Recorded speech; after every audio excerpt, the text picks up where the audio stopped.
Our today's topic is partnership. As we all know, partnership is a form of business in which two or more, but not more than 20 people owns a business. It is based on written contract or an oral agreement. It means कि जो partnership होती है वो एक business की एक form होती है जिसमें दो या दो से अधिक लोग जो है पार्टिसिपेट करते हैं और जो है उन बिजनेस करते हैं। लेकिन इसमें जो है 20 से ज़्यादा पीपल जो है इन्वॉल्व नहीं हो सकते। ये हमारा रिटन भी हो सकता है और ओरल अग्रीमेंट भी हो सकता है। As we all know, partnership is the relation between persons who have agreed to share the profits of a business carried on by all or any of them. Acting for all persons who have entered into partnership with one another are called individually partners and collectively a firm, as per Partnership Act 1932. जैसा कि हम सभी जान रहे हैं इस definition से कि जो पार्टनरशिप होती है वो एक रिलेशन होता है दो कई सारे पर्सन्स के बीच में जो अपना प्रॉफिट जो है आपस में प्रॉफिट या लॉस जो भी होता है वो अपना आपस में शेयर करते हैं एक बिज़नेस का और उसके लिए अग्री करते हैं। इससे क्या होता है कि जो हमारी पार्टनरशिप होती है अगर उसमें एक पर्सन दूसरे पर्सन से जब इंडिविजुअली जो है एक तरीके से कहना चाहिए एंटर करता है पार्टनरशिप कॉन्ट्रैक्ट में तो उन्हें हम इंडिविजुअली पार्टनर कहते हैं। यानी जो लोग इस पार्टनरशिप डीड में यानी इस अग्रीमेंट में जो लोग इन्वॉल्व होते हैं उन्हें हम क्या कहते हैं इंडिविजुअल पार्टनर यानी कि पार्टनर वर्ड यूज़ करते हैं उनके लिए।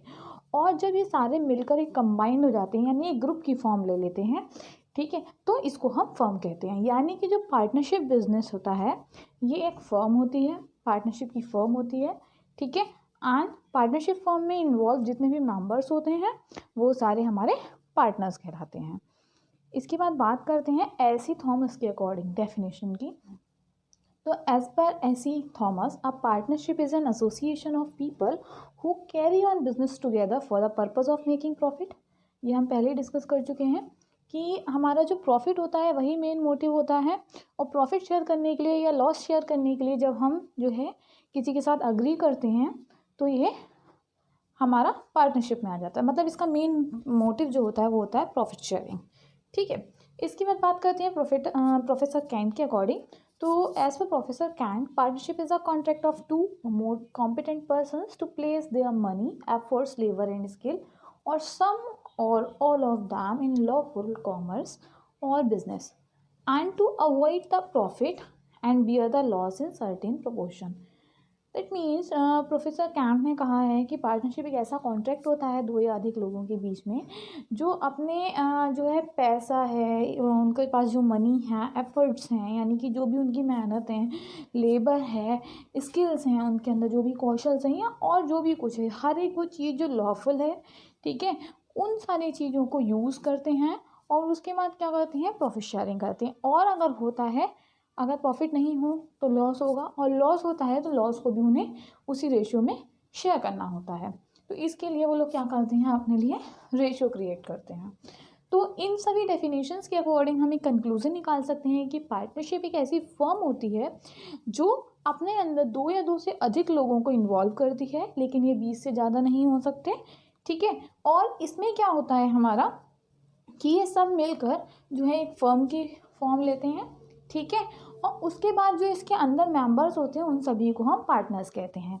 इनका जो प्रॉफिट शेयरिंग रेशियो होता है वही इनका लॉस शेयरिंग रेशियो होता है और ये जो है इनकी डीड में डिसाइड होता है।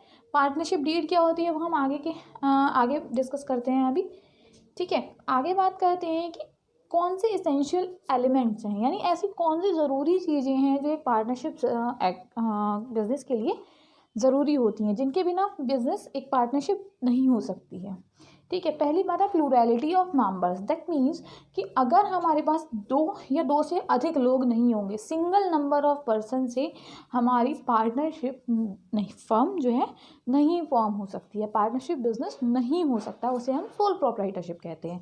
तो फर्स्ट थिंग जो है इसकी वो ये है प्लूरैलिटी ऑफ मेंबर्स यानी मेंबर्स का एक से अधिक होना। इसके बाद है कॉन्ट्रैक्चुअल रिलेशनशिप।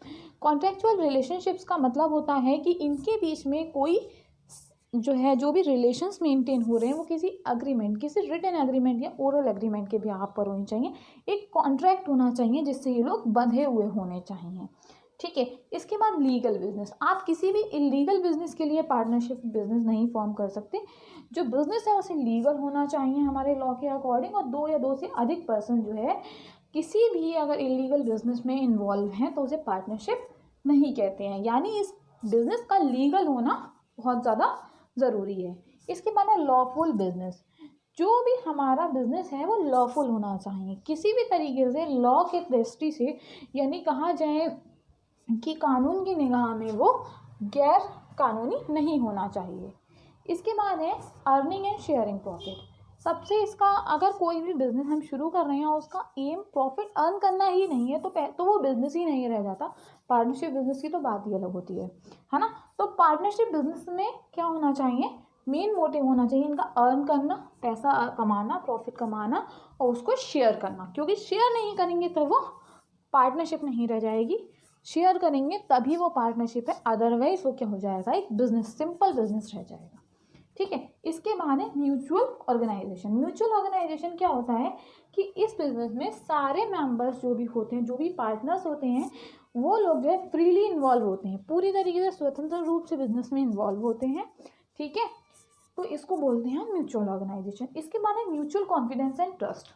पार्टनरशिप बिजनेस जो होता है वो आपस में भरोसे के ऊपर बना हुआ होता है। एक दूसरे के ऊपर आप कितना भरोसा करते हैं, कितना कॉन्फिडेंस है आपका एक दूसरे के ऊपर, उस चीज़ में हमारा पार्टनरशिप बिजनेस डिपेंड करता है। तो ये इसके हो गए हमारे essential elements.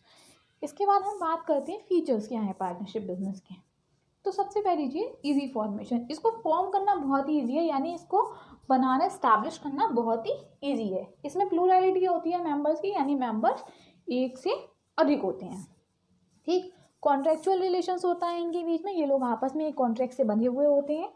Supply of capital इनके में ज़्यादा होती है, क्योंकि एक व्यक्ति की कैपिटल जब लगती है तो वो एक ही व्यक्ति के लिए काफ़ी होती है, लेकिन दो से ज़्यादा, एक से ज़्यादा यानी दो या दो से अधिक लोगों की जब कैपिटल होगी तो सप्लाई ऑफ कैपिटल इंक्रीज हो जाएगी। इसके बाद है एडमिनिस्ट्रेशन। एडमिनिस्ट्रेशन मोस्टली इसका जो है सभी के सहमति से बनता है और अच्छा चलता है ज़्यादा। Unlimited liabilities. अनलिमिटेड लाइबिलिटीज़ का क्या है कि इसमें जिस तरीके से हम प्रॉफिट जो है शेयर करते हैं, उसी तरीके से हम इसमें जो है क्या करते हैं कि हमारे जो लॉसेज होते हैं उन्हें भी शेयर करते हैं। तो इसकी जो लाइबिलिटी होती है वो अनलिमिटेड होती है। कोई भी दायित्व होता है वो सभी साझेदारों पर, यानी कि सभी पार्टनर्स पर पड़ता है। साइज़ की लिमिटेशंस होती है इसमें कि आप कितनी लिमिट तक इसको बना सकते हैं। जैसे कि हम जानते हैं कि इसकी पार्टनरशिप बिजनेस में 20 से ज़्यादा पीपल इन्वॉल्व नहीं हो सकते हैं। Sharing of profit and loss, इन्हें आपस में प्रॉफिट एंड लॉस शेयर करने होते हैं। आपस में mutual trust and confidence important है। इसके बाद बात करें अगर हम, तो इनके लिए ज़रूरी है कि ये लोग डिसीजंस लें आपस में। ठीक है, डिसीजंस भी लेते हैं ये लोग, इनकी म्यूचुअल एजेंसी होती हैं। इसके बाद recognition and control of law, इन्हें लॉ, कानून की जानकारी होना ज़रूरी है और कानून के दायरे में रहकर काम करना ज़रूरी है। कानून के ही अनुसार इन्हें काम करना पड़ता है। रजिस्ट्रेशन इंपॉर्टेंट होता है इसका। इसके बाद है एब्सेंस ऑफ लीगल एंटाइटी, इनकी कोई लीगल एंटाइटी की नहीं होती है, तो यहाँ पर एब्सेंस होती है लीगल एंटाइटी की। इसके बाद बात करते हैं नॉन ट्रांसफरेबिलिटी ऑफ ओनरशिप। यहाँ आप ओनरशिप किसी को ट्रांसफ़र नहीं कर सकते। और स्टेबिलिटी की अनसर्टेनिटी होती है, यानी स्थिरता की कोई निश्चितता नहीं होती है। ये हो गए हमारे पार्टनरशिप बिजनेस के फीचर्स। इसके बाद बात करें अगर हम एडवांटेजेस की पार्टनरशिप बिजनेस की, तो पार्टनरशिप बिजनेस की जो एडवांटेजेस हैं वो हैं, सबसे पहली हमारी हो गई इजी फॉर्मेशन, इसे फॉर्म करना बहुत ईजी, इस्टेब्लिश करना बहुत ईजी है।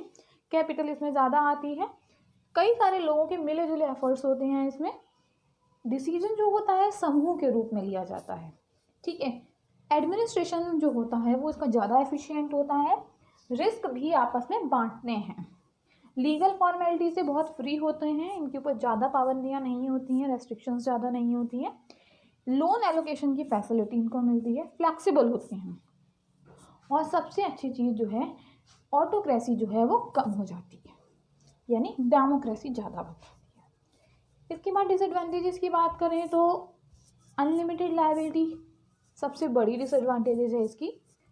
उसके बाद जब कई सारे लोग मिलकर कोई डिसीजन लेते हैं तो डिसीजन जो है वो क्विक ना होकर डिले होता है, तो डिले होता है डिसीजन। इसके बाद जो एडमिनिस्ट्रेटिव है वो कॉम्प्लेक्स हो जाता है।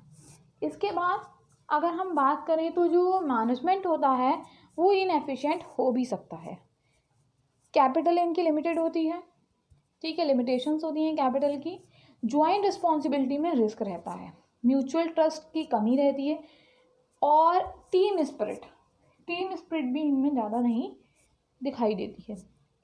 लेकिन गुड एफिशिएंट जो होता है म्यूचुअल एजेंसी का, वो दिखाई देता है, good efficient of mutual agency. इसके बाद अगर हम इसकी डिसएडवांटेजेस की बात करें, सोशल कनेक्शन की इसमें फैसिलिटी मिलती है, क्योंकि कई सारे लोग जो होते हैं वो आपस में मिलकर इस बिज़नेस को शुरू करते हैं, तो इसमें सोशल कनेक्शन की जो है फैसिलिटी अवेलेबल होती है। तो आज के लिए बस इतना ही, नेक्स्ट अगली क्लास में डिस्कस करते हैं। Thank you.